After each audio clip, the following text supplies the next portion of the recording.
Nakabenta ki khobor ke baman kasngi subscribe yo Antor News.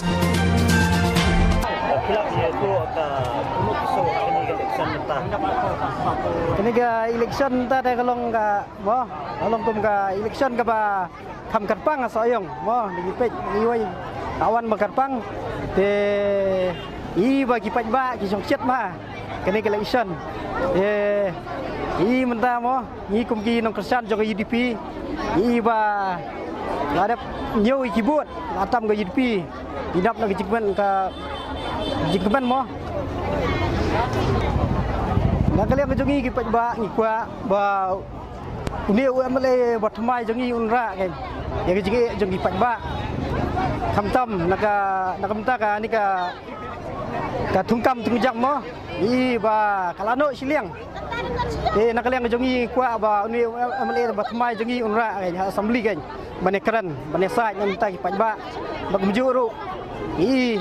abai dai baka ILP kandidat jongi ulah saya keren ya kata kamat tinggi ru kum kipat ba ngi kwa kan banesa naga bentar ka ILP pengi iru akin jumlah konstitusi dupi sebelum ba kita jumlah ko umla ban yang hai ni kekin yo kan ibarim sekali lek kita puntan dai kila bi dia kai jumlah bakin sudah mundur ni ibarim ba isyarat kita nak bikin isyarat Iba ni male barim le long no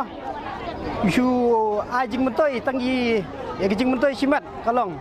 amdai ki namenta ka development jong ka senong Iba development ka duna bun ke bua warna long tak khniat ni warna badong babun de 10% tang 10% ni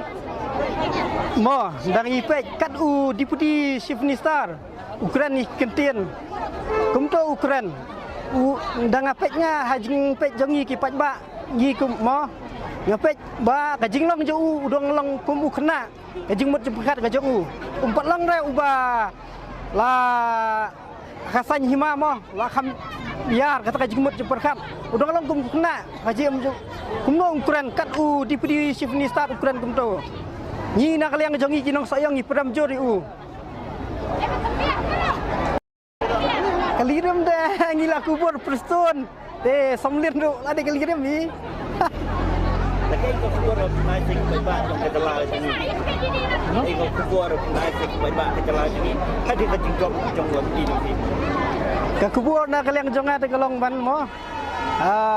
kebenikong kalong kumno bagin sanjur semai mo ya ka sanhima ini ka jala ka jonggi I khamtam mo lada ngipek teng mo ngi ba ki MLA jong ka PDF arngut gilong gum gitu gi hak bot election gilong gum gi clean la thang jwat labam gum gitu ni nak leng ka jongi kwa malong gum gitu kino yalam